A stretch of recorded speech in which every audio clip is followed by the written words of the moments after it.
नमस्कार. आजच्या वेळेत बघूया त्या 9वी गणित भाग 1 त्याच्यामधलं संकीर्ण प्रश्नसंग्रह 2 मधलं प्रश्न क्रमांक 8वा. काय दिलं आहे? छेदाचे परिमेयकरण करा. इकडे आपल्याला 5 गणितं दिली आहेत. आजच्या वेळेत आपल्याला फक्त 2 गणितं बघायची आहेत. त्याच्या पुढच्या वेळेमध्ये आपण पुढची 2 गणितं बघूया. ओके. तर पहिलं गणित काय आहे? 1/वर्गमूळ 5.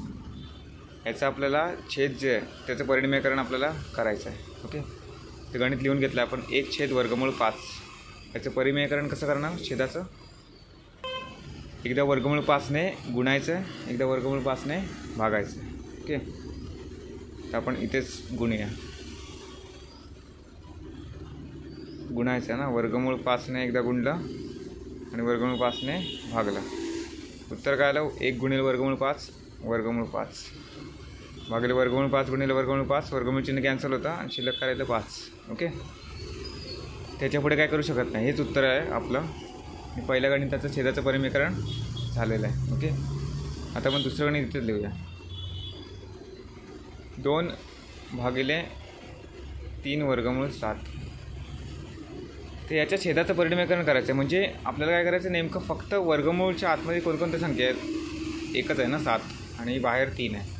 तर वर्गमूळ 7ने एकदा गुणायचं आहे आणि वर्गमूळ 7ने एकदा भागायचं आहे. ओके. ह्याच्यामधलं 3 वर्गमूळ 7 या पूर्ण संख्येने भागायचं नाही आहे किंवा गुणायचं नाही. फक्त वर्गमूळ 7 आणि वर्गमूळ 7नेच एकदा गुणायचं आहे आणि एकदा भागायचं आहे. ओके. 2 गुणिले वर्गमूळ 7 काय येतं? 2 वर्गमूळ 7